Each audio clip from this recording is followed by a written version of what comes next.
ब्रह्म मुहूर्त में सुबह भोर में जागिए, जाके क्या करना है, संस्मरेत सामकम शिवम, जागते हुए अपने देवी देवताओं का स्मरण कीजिए, उन्हें वंदन कीजिए, उन्हें प्रणाम कीजिए। भगवान गणेश जी को, सूर्य नारायण को, सभी देवताओं को, जो भी आप जिनका स्मरण कर सकते हैं उन्हें प्रणाम कीजिए। एक श्लोक बोल लीजिए, आपसे आता हो तो। मंगलम भगवान विष्णु मंगलम गरुड़ध्वज मंगलम पुंडरीकाक्ष मंगलायतनम हरि। पुण्यश्लोको नलो राजा पुण्यश्लोक जनार्दन पुण्यश्लोको च वैदेही पुण्यश्लोकः युधिष्ठिरः। इससे आपकी आराधना, आपकी साधना बढ़ती जाएगी। यह बोलिए, ये तो बिना नहाए बोलो। कुर्यात तत्प्रार्थनाम भक्त्या सांजलि नतमस्तकः।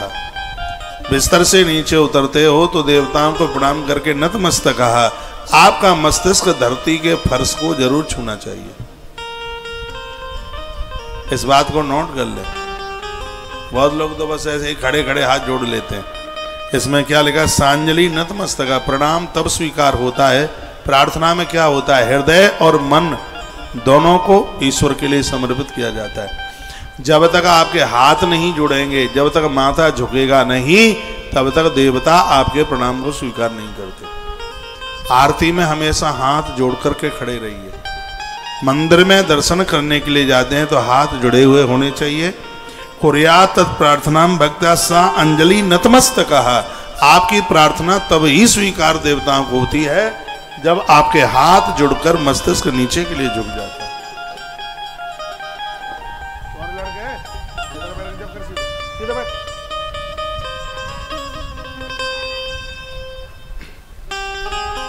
भक्त्या सांजलि नतमस्तकः। मस्तिष्क धरती पर लग जाए, धरती की धूल माथे पर लग जाए, भाग्य ही बदल जाएगा। प्रार्थना करने की बात विधाता ब्रह्मा कहते हैं। वो कहते हैं कि धरती पर झुक करके बिल्कुल प्रणाम कीजिएगा, इससे भगवान तृप्त हो जाते हैं, अति प्रसन्न हो जाते हैं। भगवान भोलेनाथ ब्रह्म मुहूर्त में भगवान का ध्यान करके हाथ जोड़ करके प्रभु की प्रार्थना करें और क्या कहेंगे, हे देव देवेश, हे भगवान, हे परमात्मा, आप मेरे हृदय में सो रहे हैं, मैं जग गया हूं, आप भी जग जाइए। उत्तिष्ठो उत्तिष्ठ देवेश उत्तिष्ठा हृदयेशया उत्तिष्ठा त्वमुपास्वामिन् ब्रह्मांडे मंगलम कुरु। भगवान आप उठिए, इस ब्रह्मांड का मंगल कीजिए। ऐसे भगवान को प्रार्थना की जाती है। हे नाथ, मैं धर्म जानता हूं किंतु उसमें मेरी प्रवृत्ति नहीं होती। मैं जानता हूं पूजा करने के प्रणाम अच्छे हैं, मैं जानता हूं आरती उतारने के प्रणाम अच्छे हैं, मैं जानता हूं ये सब चीजें, लेकिन उसमें मेरी प्रवृत्ति बनती नहीं। जानामि धर्मम न च मे प्रवृत्ति जानामि धर्मम न च मे निवृत्ति। मैं ये सब कुछ जानता हूं कि पाप करने से परिणाम विपरीत होते हैं, ये सब मुझे पता है, लेकिन फिर भी मैं पापकृत कर्म कर ही बैठता हूं। मैं पाप जानता हूं किंतु उससे मेरी निवृत्ति नहीं होती है। हे महादेव, आप मेरे हृदय में स्थित होकर जैसी प्रेरणा करते हैं मैं वैसा ही करता रहूं, ऐसी कृपा कर दो। आप ही मुझे प्रेरित करें। अर्जुन बड़े होशियार निकले। महाभारत के युद्ध को जीतने के लिए पार्थ ने क्या कहा था, रथ में बैठ जाओ, मुझे कहां जाना है कहां नहीं जाना है ये जिम्मेवारी आप ले लो। शिव पुराण में भी ऐसा ही कहा जा रहा है। भोर में जब आप जगते हैं तो परमात्मा को ये कहिए, भगवान मुझे कहां जाना है कहां नहीं जाना, मेरी लगाम आपके हाथ में है, ये आपके ऊपर है, आप जाने मुझे कहां जाना है मुझे कहां नहीं जाना। मेरे जीवन की बागडोर को आप संभाल लो। प्रातः जागते समय बिस्तर पर, खटोला पर, जहां भी सो रहे हो, परमात्मा से ऐसी प्रार्थना की जाती है। मैं तो सब श्लोक बोल के आपसे बात कर रहा हूं, ये सगरे प्रमाण हमारे ग्रंथ में हैं। और फिर कहा, इस प्रकार प्रार्थना का स्मरण करते हुए फिर भगवान दत्तात्रेय जी की चरण पादुका का स्मरण करें। ये जितनी भी पूजा में चरण पादुका धरी जाती हैं, भगवान दत्तात्रेय की चरण पादुका है। दत्त भगवान, भगवान दत्तात्रेय, उनकी चरण पादुकाओं का ध्यान करें। इतिक्ता वचनम भक्त्या स्मृता च गुरु पादके, गुरु दत्तात्रेय जी की चरण पादुकाओं का ध्यान किया जाए। मलमूत्र का त्याग करने के लिए गांव से बाहर दक्षिण दिशा में जाना चाहिए। दक्षिण में 5 नंबर के श्लोक। अब तो बाहर कौन जाता है, घर में ही सब व्यवस्था है। पहले लोग मेहनत का खाते थे, मल विसर्जन करने के लिए दूर जाते थे। अब 2 नंबर का खाते हैं तो सगरा विसर्जन घर में ही होता रहता है। ऐसा ही हो रहा है। सूर्य उदय के पहले मल विसर्जन हो रहा है तो मुख दक्षिण दिशा में होना चाहिए, और सूर्य उदय से पहले। और सूर्य उदय के बाद हो रहा है तो मुख उत्तर दिशा में होना चाहिए। इसलिए ज्यादातर ऐसे बाबा जियों की टॉयलेट सीट का मुंह दक्षिण में होता है, और आप गृहस्थियों की टॉयलेट सीट का मुख उत्तर की दिशा में होता है, क्योंकि आप लोग ज्यादातर ऐसे सूर्योदय के बाद ही जागते हो। 8 बजे 9 बजे, वो भी पलीता लगाना पड़ता है, पेट खाली होता ही नहीं है, चाय पीनी पड़ती है। इतनी बड़ी दिक्कत हो जाएगी यदि बिना पानी पिए और आप सबसे पहले चाय पी लोगे। कैल्शियम खत्म हो जाएगा बॉडी का। मैं इन ग्रंथों के साथ साथ आयुर्वेद की किताबें भी पढ़ता हूं। यदि आप चाय पीते भी हैं तो खाली पेट नहीं, उससे पहले आप जल पीजिए, पानी पिए, गिलास 2 गिलास जितना भी पी सकते हैं। आज ये नियम ले लें कि बिना पानी पिए चाय नहीं पिएंगे, नहीं तो ये चाय हावी हो जाएगी, मार डालेगी, किसी काम का नहीं रहने देगी। ज्यादा चाय पीने वाले लोगों का रक्तचाप हमेशा नीचे की तरफ जाता है, और ये ऊपर से भी ज्यादा खतरनाक है, ये नीचे के लिए जो जाता है। तो ध्यान रखें इस बात के लिए। पलीता लगाते हैं, पेट खाली हो जाए, पेट खाली, और पेट खाली होना बहुत ज्यादा जरूरी है, नहीं तो स्वास्थ्य बिगड़ जाएगा। बीमारियां, तमाम प्रकार की बीमारियां, जिनकी नींद पूरी नहीं होती है, रात रात भर तक जागते रहते हैं, उनका पेट कहाँ खाली होता है। अजवाइन और काला नमक दोनों मिलाकर लीजिए, गर्म पानी के साथ पी लीजिए, पेट सुबह खाली हो जाएगा। चना और गुड़, भुना हुआ चना, थोड़ा सा पुराना गुड़, दोनों को एक साथ रात में ले लीजिए, ऊपर से थोड़ा गर्म गुनगुना पानी पी लीजिए, सुबह पेट खाली हो जाएगा। सुबह पेट का खाली होना बहुत ज़्यादा जरूरी है, नहीं तो बीमारी बना देगा, पेट में गैस बनेगी, और जिनके पेट में गैस बनती है उन्हें हार्ट अटैक की परेशानी हो जाती है।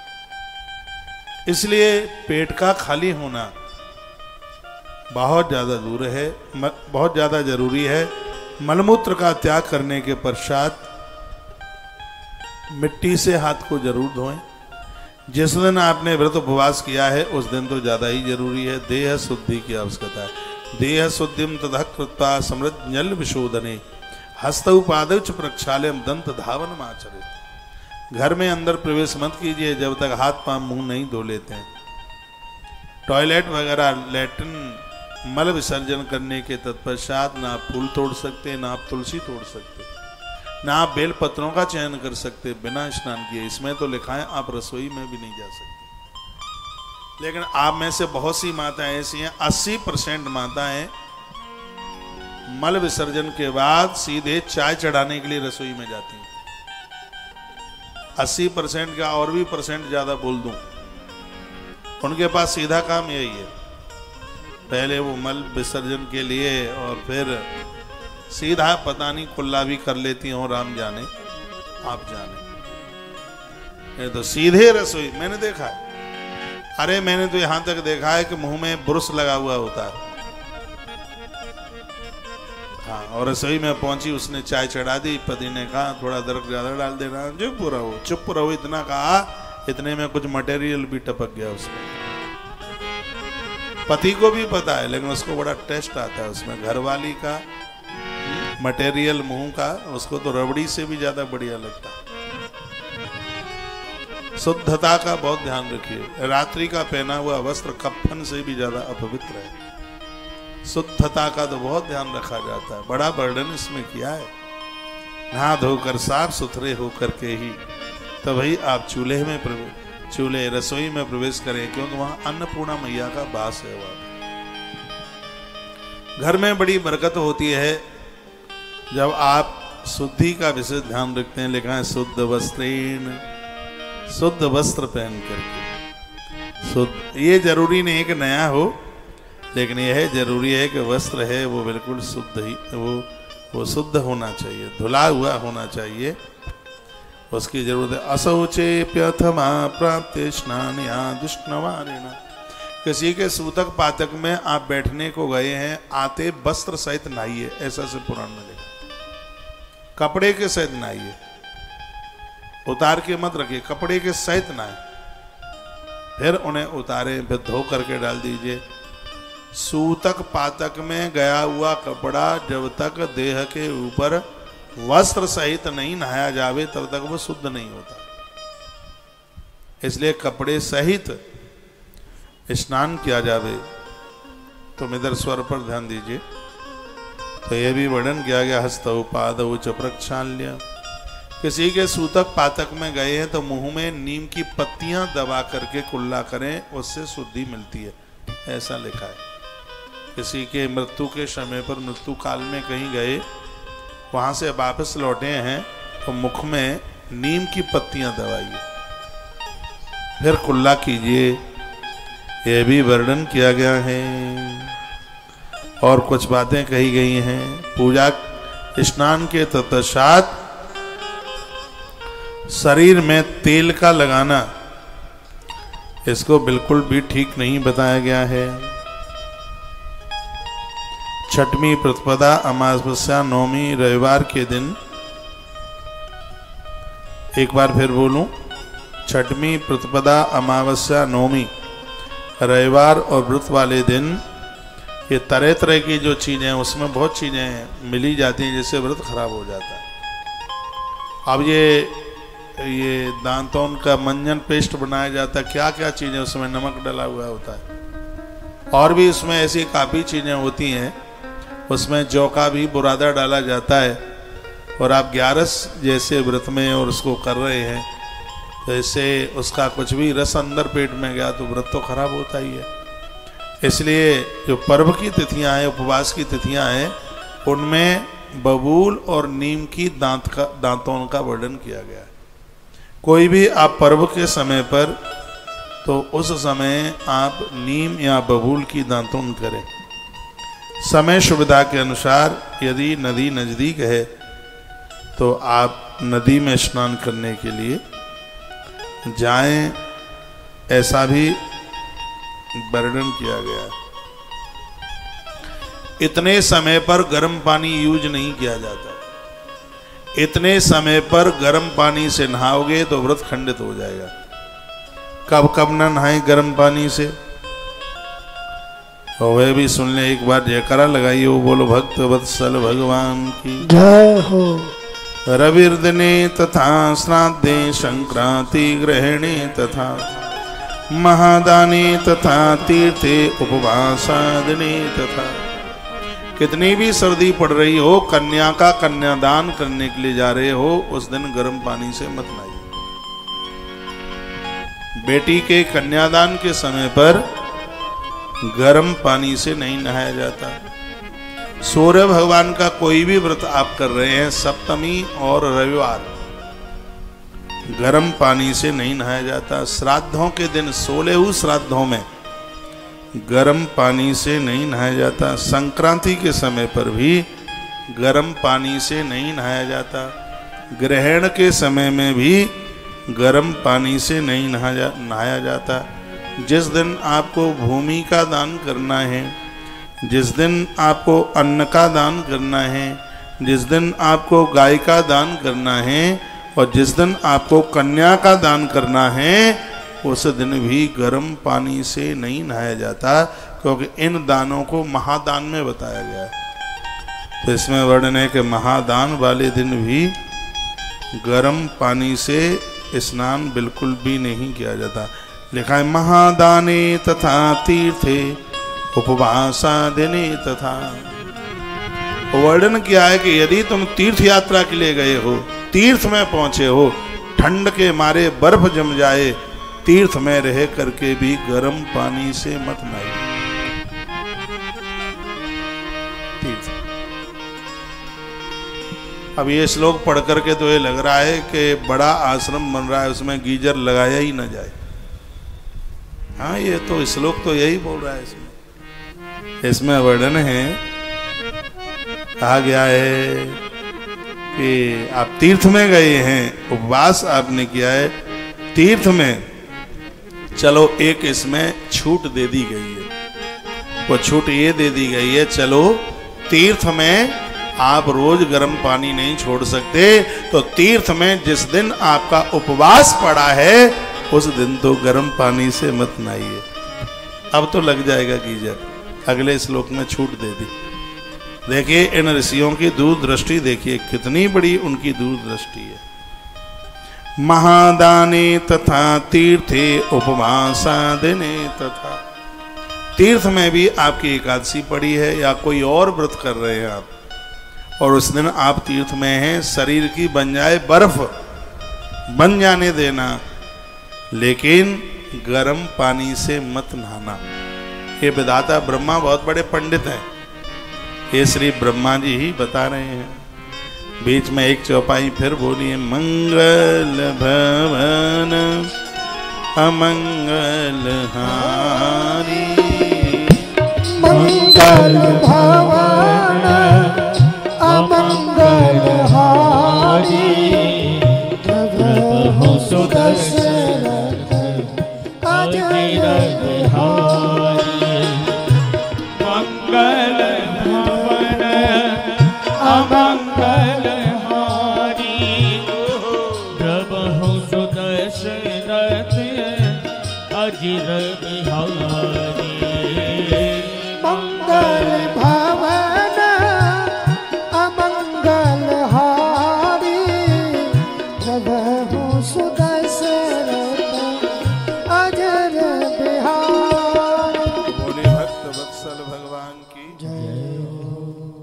और घर में जिस समय सूतक लगा हो, चाहे जन्म लेने वाला और चाहे मृत्यु वाला, सूतक के दिनों में भी गर्म पानी से स्नान नहीं किया जाता। बहुत ध्यान से सुन लेना, ये अपराध हो जाएगा, तो इन अपराधों से बचिए। और विधाता ब्रह्मा जो कुछ बात बोल रहे हैं तो उनकी बात बहुत मानने के लायक है।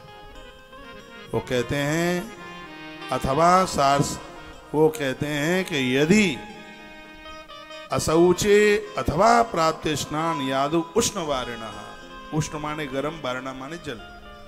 यदि घर में सूतक लगा हुआ है, चाहे जनना शौच हो चाहे मरना शौच हो, सूतक के दिनों में भूल करके भी गर्म पानी से स्नान नहीं करना चाहिए, ऐसा बोला।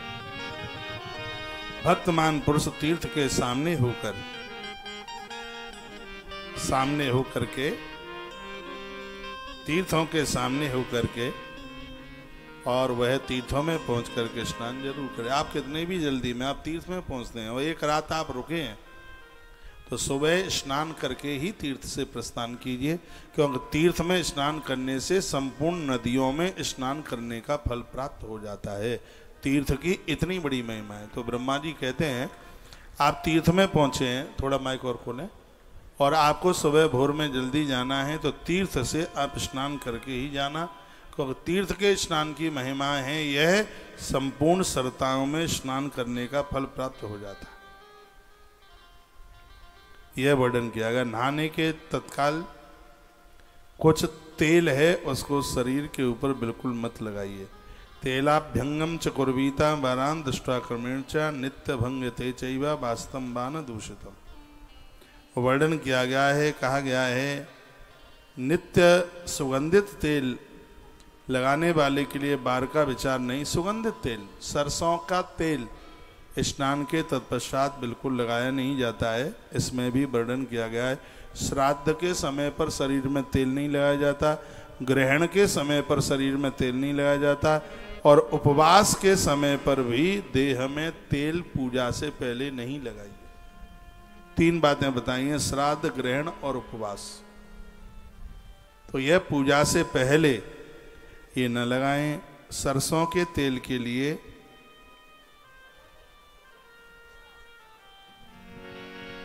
सरसों का जो तेल है इसको आप लगा सकते हैं नहाते समय, और ये उस समय बहुत फायदा करता है। पहले इसको शरीर पर लगा लीजिए, फिर ऊपर से जल डाल लीजिए, स्नान कर लीजिए, तो फिर उसका कोई दोष नहीं रहता। देश काल का विचार करते हुए शास्त्र की रीति के अनुसार स्नान करें। वर्णन है कि नहाते समय जिव्या से भगवान का नाम, और भोजन करते समय जिव्या बिल्कुल चुप रहे, ऐसा से महापुराण में लिखा। नदियों का नाम लीजिए। स्नान जिस समय कर रहे हैं, कलशस्य मुखे विष्णु, हाँ, कलशस्य मुखे विष्णु, जो कलश में नदियां आकर के प्रकट हो जाती हैं, और नहाते समय यदि भगवान का नाम लेते हो तो आपकी बाल्टी में भी वही नदियां आके प्रकट हो जाती हैं। स्नान करते समय, नहाते समय नदियों का नाम जरूर लें। हो सके तो 2 ही दिशाओं में मुंह करके स्नान कीजिए, या उत्तर या पूरब। नया घर बना रहे हों तो जो उसमें टोंटी लगेगी उसका ध्यान इस प्रकार से कर लें। 14 नंबर का श्लोक है, वेदेश्वरी संहिता का अध्याय नंबर 13 है। उसमें बोला गया है कि स्नान करते समय आपका मुंह किधर होना चाहिए, तो वर्णन किया, देश कालम विचारे मुम शान स्नानम कुर्याददा विधि उत्तराभिमुखशैव प्रांग मुखोप्यवस् तथा पुनः। स्नान करते समय यदि उत्तर और पूर्व की तरफ मुख करके आप नहाएंगे तो आपकी बॉडी का तापमान नहीं बढ़ेगा। इसमें बढ़ने स्नान करते समय सबसे पहले पंजों पर, पामों में पानी डालें। बहुत लोग सिर के ऊपर डालते हैं, माइग्रेन जैसी बीमारियां हो जाती हैं, ब्लड प्रेशर बढ़ता है। स्नान करते समय सबसे पहले सिर पर, मस्तिष्क पर पानी नहीं, पामों में पानी रखिए। अब तुम्हारी टोंटी किधर है, अब जिधर हो उधर बनी रहे, बाल्टी भरिए। या तो स्नान करते समय आपका मुख उत्तर में हो या आपका पूर्व में हो।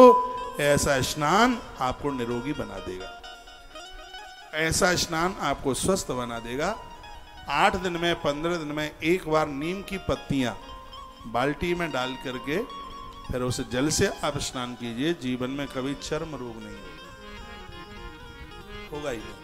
फिटकरी डाल करके स्नान कीजिए, कभी भी बॉडी में इन्फेक्शन नहीं होगा, शरीर में से बदबू नहीं आएगी। बहुत लोगों का पसीना इतना खतरनाक होता है कि वहां बैठ नहीं सकते। फिटकरी डाल करके स्नान कीजिए। अब स्नान शब्द के ऊपर तो मैं 3 दिन बोल सकता हूं भगवान की कृपा से, क्योंकि ये सब ग्रंथों में इनका वर्णन है। फिटकरी में 8 दिन में, 10 दिन में, साबुन लगाता नहीं, और जब भी लगाता हूं तो महीना 15 दिन में। अभी यहाँ आया हूँ उस दिन से साबुन लगाया ही नहीं, क्योंकि मेरे बाथरूम में है ही नहीं, तो लगाऊंगा कहाँ से, है ही नहीं है। हकीकत में नहीं है, पक्के में नहीं, और ज़रूरत भी नहीं है, दोनों बातें। और आप अचंभित होंगे, मेरा एक साबुन की बट्टी 6 से 8 महीना चलती है। 6 से 8 महीना चलता है। कंजूस आदमी हूँ, ज़्यादा ज़रूरत भी पड़ती नहीं है, पूरा 6 से 8 महीना चलता है। हाँ, फिटकरी डालता हूँ। मेरी एक सीसी में फिटकरी पिसी हुई रखी है, बाल्टी में 5-4 दिन में, 8 दिन में, 10 दिन में एक बार 2 चम्मच फिटकरी बाल्टी में डालता हूँ, और पानी बाल्टी में खोल करके 10 मिनट तक वो उसमें घुलती रहती है, और उसके बाद करता हूँ स्नान। बड़ा आनंद होता है। किसी को चर्म रोग है, ऐसी कोई बीमारी है, 1 लोटा गर्म पानी करे, उसमें नीम की पत्तियां डाल ले उसमें, और फिर उस पानी को बाल्टी में डाल करके और उस जल से स्नान करे तो उसकी यह बीमारी समाप्त हो जाएगी। तो ये जरूर ध्यान रखिए, नहाते समय या तो मुख उत्तर की तरफ हो और या मुख पूर्व की तरफ हो। मैं श्लोक बोल रहा हूँ जिसमें इस बात की ही चर्चा की गई है। कहा गया है, उत्तराभिमुखशैवः प्रांग मुखोप्यथवा पुनः। ये वीडियो मुझे YouTube पर भी डालनी है, युवाओं को भी पता लग जावे। नहाते समय इसमें वर्णन है कि स्नान बैठ करके कीजिए, नीचे पालती मार करके स्नान कीजिए। स्नान करते समय प्रसन्न रहिए, प्रसन्न, टेंशन में नहीं।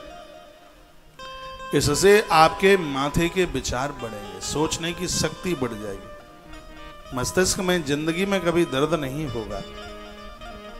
स्नान ऐसा भारत ही तो है जहां स्नान को पूजा पद्धति से जोड़ा गया।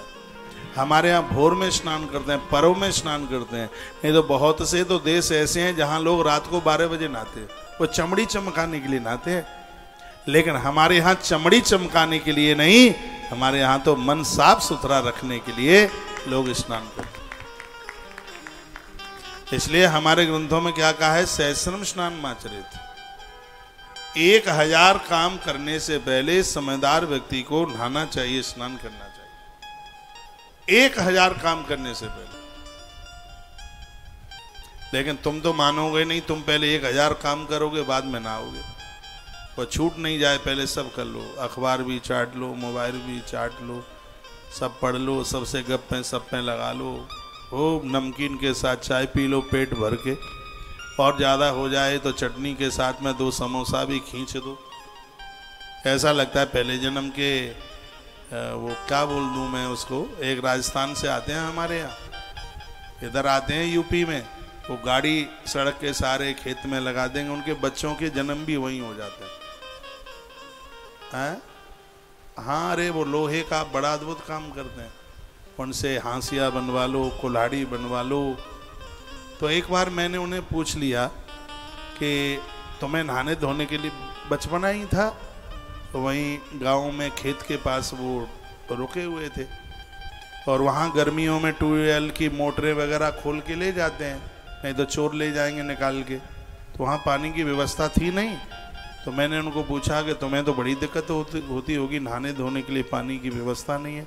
तो मुझे आज भी ध्यान है, मैं 5वीं क्लास में पढ़ता था तब, तो इसलिए मुझे पता है कि वो लोग नहाते नहीं हैं। वो कहते हैं हमें नहाने की ज़रूरत ही नहीं पड़ती, हम कभी कभी साल में 1 आध बार नहा लेते हैं,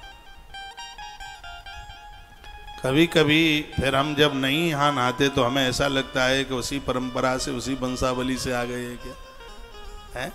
सहस्रम स्नान माचरेत, 1000 काम करने से पहले स्नान कीजिएगा, नहाइए। हमारे यहाँ स्नान को पूजा पाठ में जोड़ा गया है। अपवित्र वस्त्र से कभी भी जल में स्नान न करें, नदियों में स्नान न करें। मैंने बोला है पूर्व में, टॉयलेट में मल विसर्जन में जिन वस्त्रों को पहन के आप गए हैं, उन कपड़ों से कभी भी गंगा जैसी पवित्र नदियों में डुबकी ना लगाएं। 15 नंबर के श्लोक में, 15 नंबर के श्लोक में ये बात कही है। मेरी तो व्यासपीठ बिना प्रमाण के कोई बात नहीं करती। उचिष्टे नैव वस्त्रेण न स्यायात सकदाचन, जो अपवित्र वस्त्र है उसे पहनकर कभी पवित्र नदियों में डुबकी न लगाएं, नहीं तो अपराध हो जाए। हम लोग कभी बिना नहाए आज तक नदियों में स्नान ही नहीं किया। पहले स्नान करके जाते हैं और उसके बाद में फिर नदियों में डुबकी लगाते हैं। देव सरताओं की महिमाओं को बनाए रखें, उनकी पवित्रता को बना करके रखें, उसमें थूकें नहीं, उसमें मलमूत्र का विसर्जन न करें। तीर्थ देवता का स्मरण करते हुए शुद्ध वस्त्रों से स्नान कीजिए। नदी में डूबकर आप स्नान कर रहे हैं तो शरीर के ऊपर पवित्र वस्त्र हो, फिर आप डुबकी लगा। इस बच्चे को बैठाइए अपने पास, किनका बेटा, किसी का नहीं है, फिर वृंदावन भेजूं, किसका है बच्चा?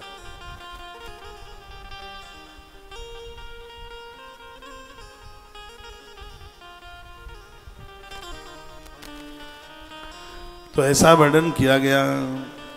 फिर का शुद्ध वस्त्रेण सस्नात तदेव ही स्मरण पूर्वकम। आपके शरीर पर शुद्ध वस्त्र है, तब ही पानी में खड़े होकर सूर्य भगवान को अर्घ दे सकते हैं, तभी आप देवताओं को प्रणाम नमस्कार कर सकते हैं। दूसरे का वस्त्र उचिष्ट है, कितना भी नया हो, दूसरे का वस्त्र कफन से भी गिरा हुआ है। पुराण में लिखा हुआ है, भूल करके भी दूसरे का वस्त्र मत पहनिए। समझ में आ रहा है? दूसरे का जो वस्त्र है वो बहुत अपवित्र है।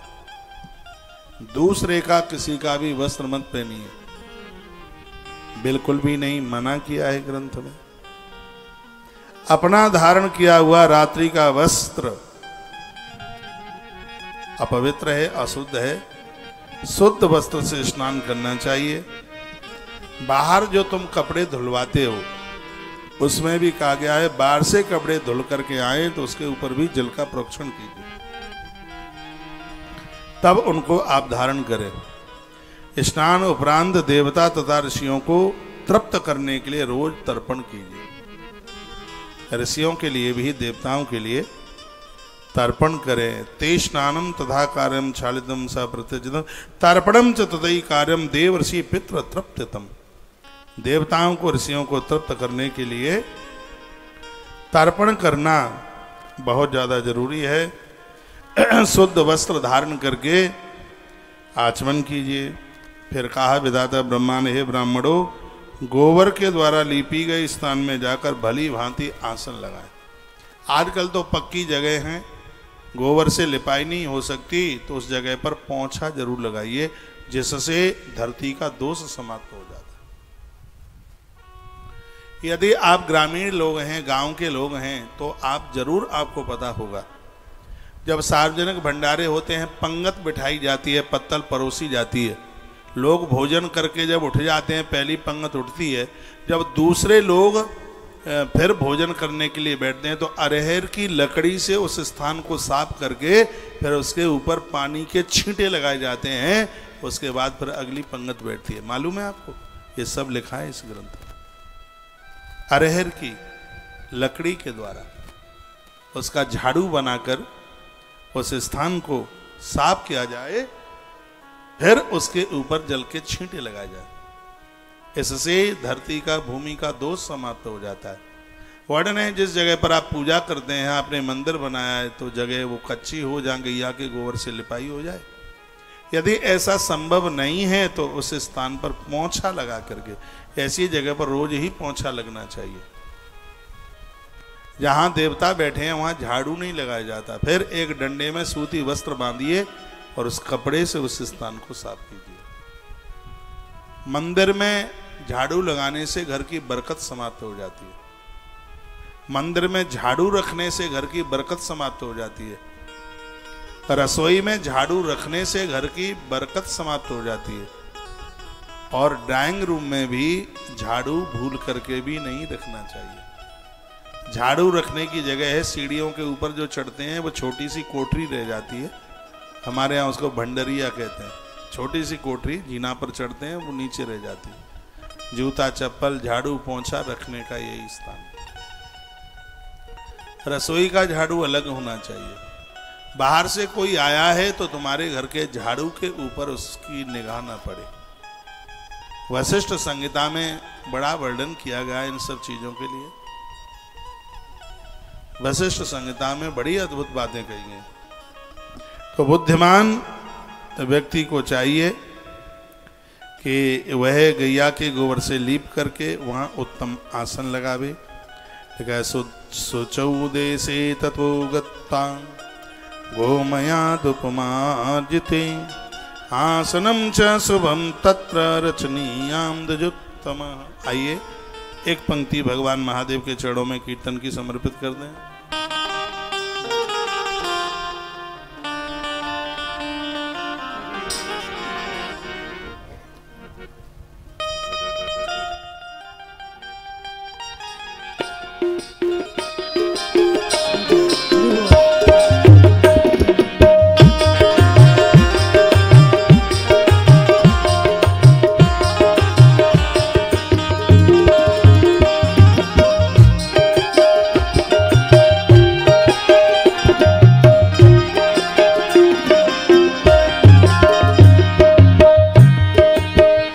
कोई देवता नहीं है भोलेनाथ की तरह, कोई देवता नहीं है भोलेनाथ की तरह।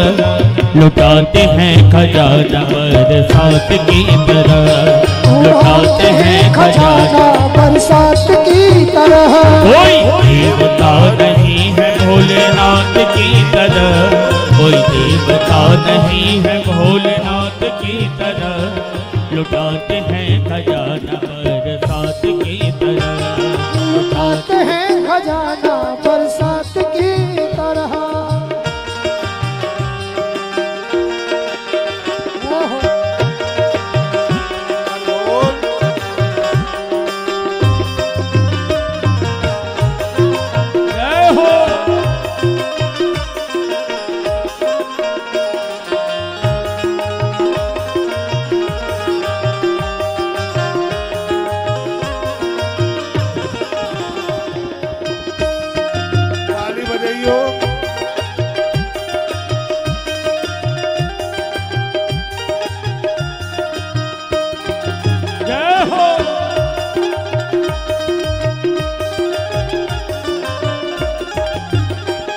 शिव ने हमारे वास्ते क्या क्या नहीं किया, शिव ने हमारे वास्ते क्या क्या नहीं किया। 100 बार शुक्रिया है, लाखों बार शुक्रिया, 100 बार शुक्रिया है, लाखों बार शुक्रिया।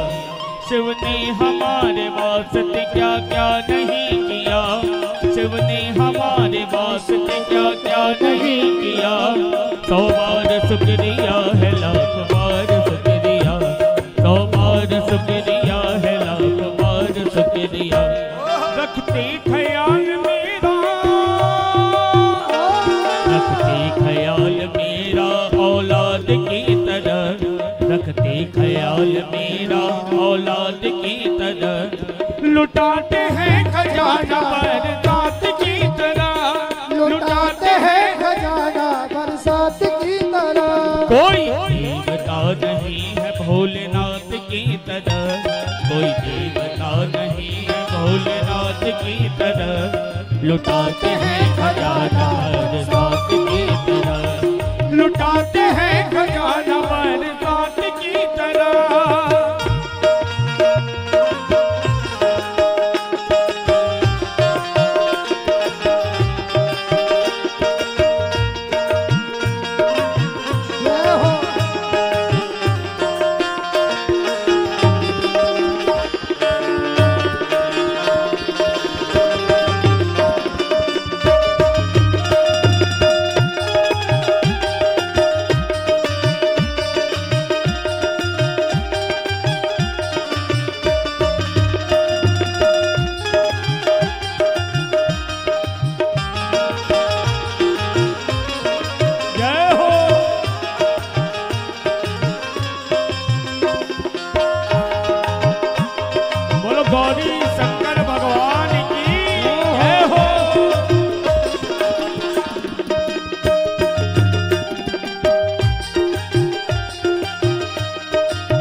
एहसान इनके लाखों हैं कितने मैं गिनाऊं, एहसान इनके लाखों हैं कितने मैं गिनाऊं। किस किस को बताऊं और क्या क्या मैं गिनाऊं, किस किस को बताऊं और क्या क्या मैं गिनाऊं। एहसान इनके लाखों हैं कितने मैं गिनाऊं, एहसान इनके लाखों हैं कितने मैं गिनाऊं। किस किस को बताऊं और क्या क्या मैं बताऊं, किस किस को सुनाऊं और क्या क्या मैं बताऊं। ये लाज मेरी समझे, हाँ ये लाज मेरी समझे अपने लाज की तरह, ये लाज मेरी समझे अपने लाज की तरह। लुटाते हैं खजाना बरसात की तरह, लुटाते हैं खजाना बरसात की तरह।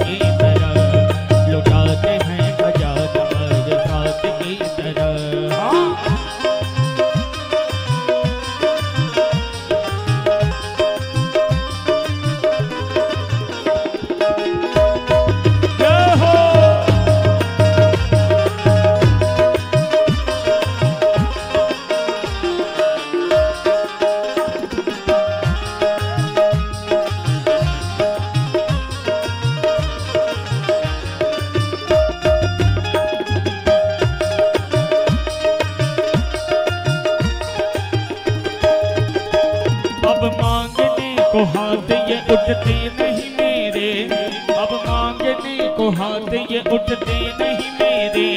कहते हैं भक्त अब कोई चिंता नहीं घेरे, कहते हैं भक्त अब कोई चिंता नहीं घेरे। अब मांगने को हाथ ये उठते नहीं मेरे, अब मांगने को हाथ ये उठते नहीं मेरे। कहते हैं भक्त अब कोई चिंता नहीं घेरे, कहते हैं भक्त अब कोई चिंता नहीं घेरे।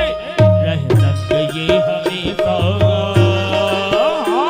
रह संग ये हमेशा मेरे साथ की तरह, रह संग ये हमेशा मेरे साथ की तरह। लुटाते हैं खजाना बरसात की तरह, लुटाते हैं खजाना बरसात की तरह। कोई देवता नहीं है भोलेनाथ की तरह, कोई देवता नहीं है भोलेनाथ की तरह। लुटाते हैं खजाना बरसात की तरह, लुटाते हैं खजाना बरसात की तरह।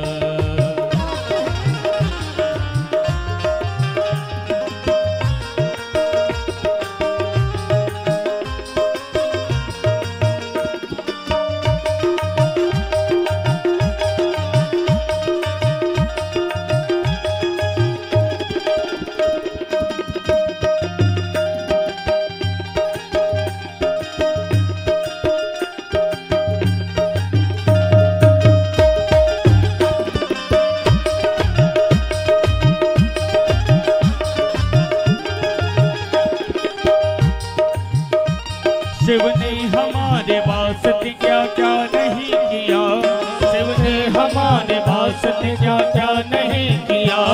100 बार शुक्रिया है, लाख बार शुक्रिया, 100 बार शुक्रिया है, लाख बार शुक्रिया। शिव ने हमारे वास्ते क्या क्या नहीं किया, शिव ने हमारे वास्ते क्या क्या नहीं किया। 100 बार शुक्रिया है, लाख बार शुक्रिया, 100 बार शुक्रिया है, लाख बार शुक्रिया। रखती ख्याल मेरा, हाँ रखती ख्याल मेरा औलाद की तरह, रखती ख्याल मेरा औलाद की तरह। लुटाते हैं खजाना बरसात की तरह, लुटाते हैं खजाना बरसात की तरह। कोई देवता नहीं है भोलेनाथ की तरह, कोई देवता नहीं है भोलेनाथ की तरह। लुटाते हैं खजाना बरसात की तरह, लुटाते हैं खजाना बरसात की तरह। लुटाते हैं खजाना बरसात की तरह, लुटाते हैं खजाना बरसात की तरह। भोलेनाथ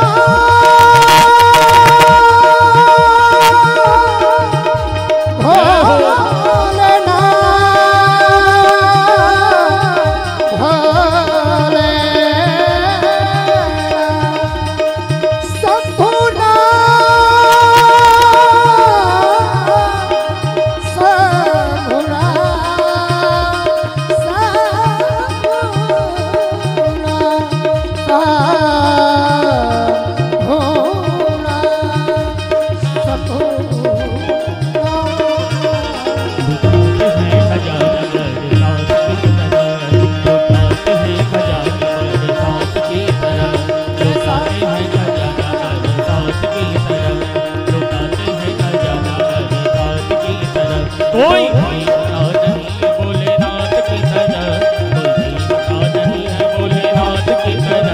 लुटाते हैं खजाना बरसात की तरह, लुटाते हैं खजाना बरसात की तरह। लुटाते हैं खजाना बरसात की तरह, लुटाते हैं खजाना भोलेनाथ।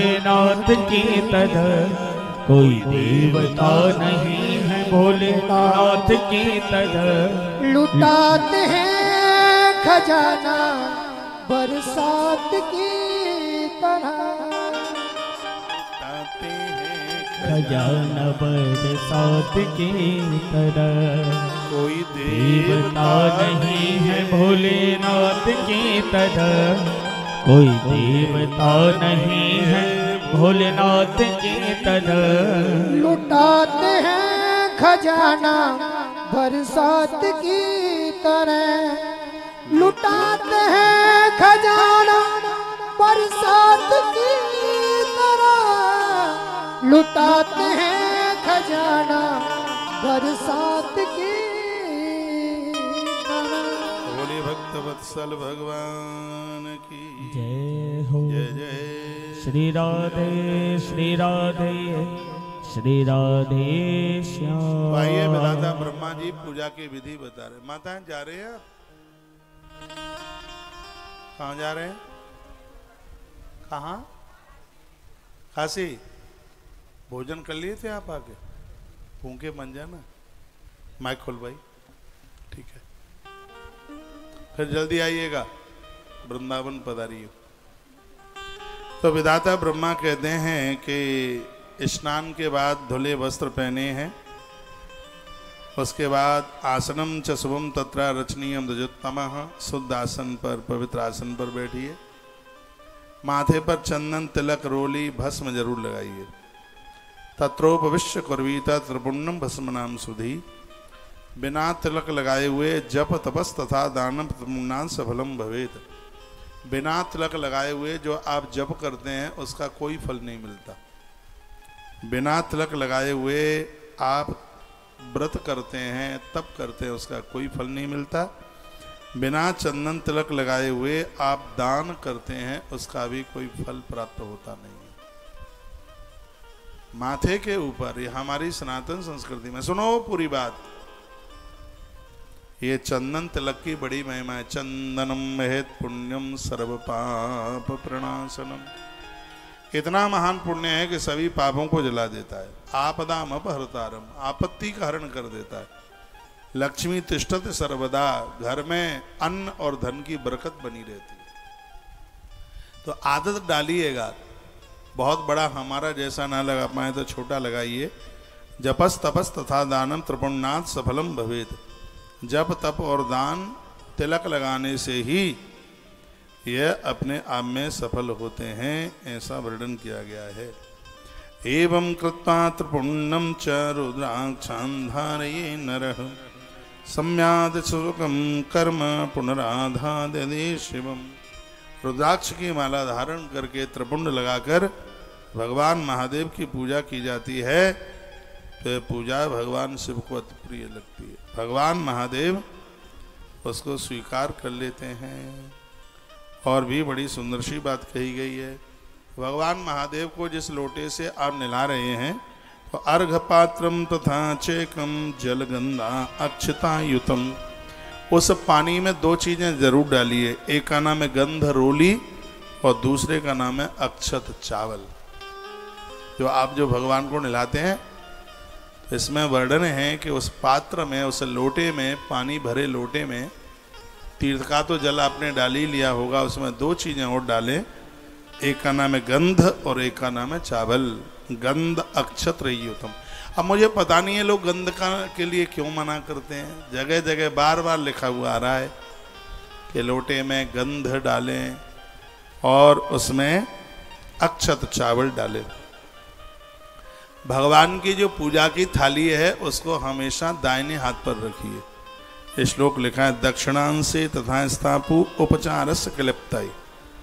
जो पूजा की जो थाली है, सुन नहीं रहे हैं, जो पूजा की थाली है वो बाएं हाथ पर नहीं। जो पूजा की थाली है, ज्यादा हंसी आ रही है, कहाँ घुस गया देखिए, नहीं आ रहा तू ऊपर।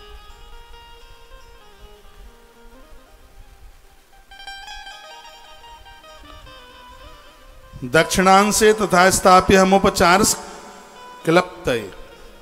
दक्षिण दिशा में यानी दाहिने हाथ में, दाहिने हाथ पर पूजा की थाली रखिए। घी का दिया जलाया है तो दाहिने हाथ पर, और तेल का दिया जलाया है तो उसको बाएं हाथ पर रखिएगा।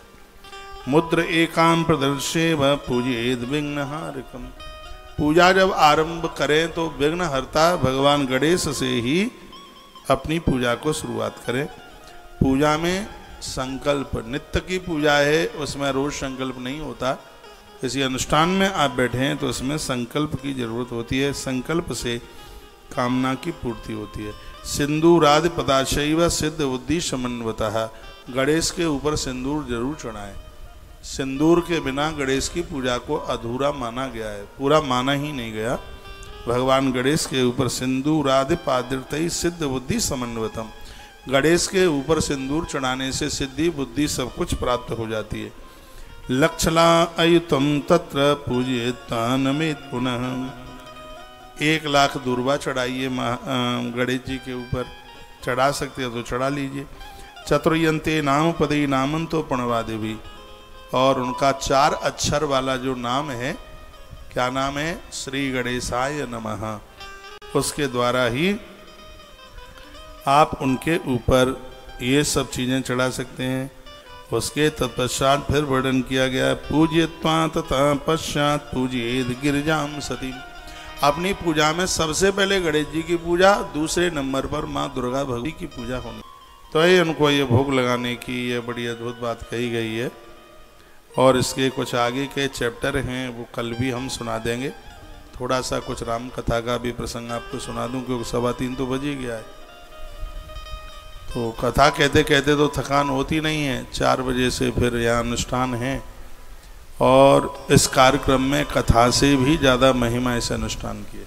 कथा तो हम देश में कहीं किसी भी कोने से सुनाते ही रहते हैं, इसमें टाइम की बिल्कुल भी कटौती न हो। रोज़ रात को भी मैं यहाँ से 9:15 बजे के बाद ही गया हूँ। टाइम भले ही 7:30 बजे तक का है, लेकिन ये कार्यक्रम 9 बजे तक तो चलता ही है। सुबह 7 बजे से लेकर के और भैया राम राम रात के 9 बजे तक, बड़ा लंबा टाइम है और आनंद बड़ा आता है। बहुत आनंद की अनुभूति होती है। भगवान महाकाल ने कृपा करी है तो अब की बार फिर आना हो गया है। यह उनकी कृपा का ही प्रतिफल है। ये वो ना बुलाए तो उज्जैन आना तो बहुत है, कोई जीव से उज्जैन का नाम भी नहीं ले सकता। ये तो उसकी कृपा है, तभी यह संभव हो पा रहा है। मैं तो स्थानीय लोगों को भी कहूँगा, हर वर्ष की भांति आप भी दिन निश्चय कर लीजिए। आज मैंने 7वें दिन की बात बता दी है यहाँ से। रविवार के दिन अभिषेक करोगे, दुश्मन भी आपका सम्मान करेगा। युवाओं की बेरोजगारी मिट जाएगी। सोमवार को अभिषेक करने से इष्ट दर्शन होता है, भजन में मन लगता है। मंगलवार को भगवान शंकर का अभिषेक करने से जन्मपत्री के सिगरे दोष समाप्त हो जाते हैं। मंगल दोष का तो पता ही नहीं लगता कहाँ भाग गया है।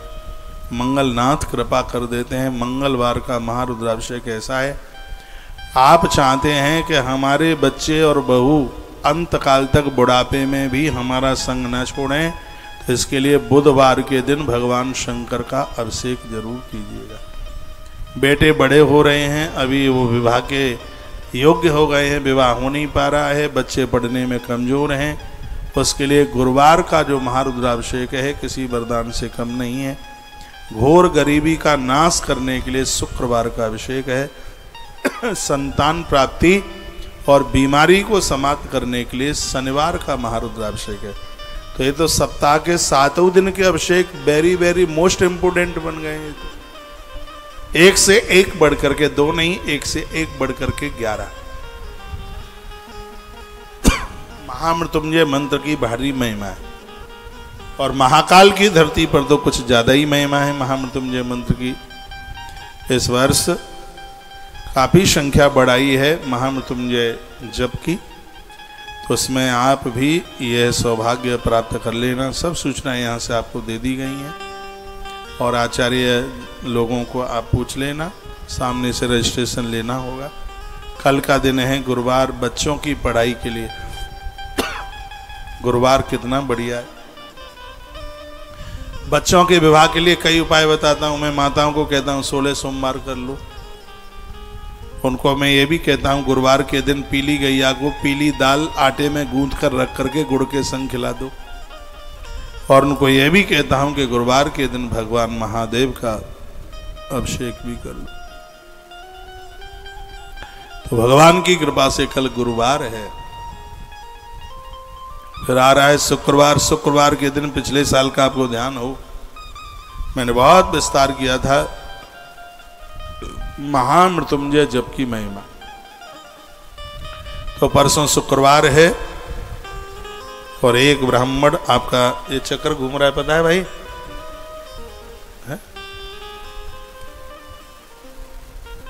तो शुक्रवार के दिन होने वाले महामृत्युंजय जप के लिए रजिस्ट्रेशन आज से ही करा लीजिए। आनंद की बात है, इसके प्रसाद में ओरिजिनल असली रुद्राक्ष की माला प्रदानित की जा रही है। और घर में रुद्राक्ष की माला होवे तो भी उसकी बहुत बड़ी महिमा है। स्वर दो। कल सुबह 10 बजे, तो कल तारीख कितने 3, तो टीवी पर कथा सुनेंगे उनके लिए कल बोल रहा हूं मैं, क्योंकि आज का प्रसारण कल ही आप सुन पाएंगे 3 तारीख को 10 बजे। मैं इसी आश्रम में रुका हूँ सामने वाली बिल्डिंग में। तो कल दीक्षा का भी कार्यक्रम है और जो भी जितने भी लोग हमें बाहर से सुन पा रहे हैं, कार्यक्रम अनुष्ठान आयोजन आरंभ हो चुका है। और आपको जैसे टाइम समय मिलता है और आप आइए, 1 आध दिन के लिए आइए, 2-4 दिन के लिए आइए या पूरे महीने के लिए आइए, आप पहुँचिए। खुला भंडारा है रहने के लिए। यहाँ कौन सी श्रीचंद्र धर्मशाला है, उसमें कुछ हॉल लिए हैं, वहाँ आप एडजस्ट हो जाते हैं तो आराम से रहिए। निःशुल्क व्यवस्था है, हॉल में कोई पैसा नहीं है रहने का। कमरे लिए हैं, इनके चार्ज काफ़ी हैं, तो कमरों का यहाँ पैसा लग रहा है। भोजन भंडारा बिल्कुल निःशुल्क है, आप अपनी व्यवस्था से भी रह सकते हैं। कथा सुनिए, अनुष्ठान में सहभागी बनिए, अभिषेक कीजिए। भंडारा प्रसाद तो सबके ही लिए, कोई भी आवे, यहाँ किसी की कोई आईडी नहीं देखी जाती। इस परिसर तक जो पहुँचेगा वो महाकाल का भगत ही होगा और ये रसोई भी महाकाल की है। आप सबके लिए खुला भंडारा है, खुला प्रसाद है, बिल्कुल आराम से लीजिए। विधाता ब्रह्मा पूजा की विधि बता रहे हैं, तो कुछ मैंने आज आपको बता दी है और कुछ मैं कल भी निवेदन कर दूंगा, परसों भी कर दूंगा। एक से एक बात, माइक खोल दे, अद्भुत बात इसमें वर्णित की गई है। और जिसके वक्ता स्वयं विधाता ब्रह्मा हो तो फिर उसका तो फिर कहना ही क्या है।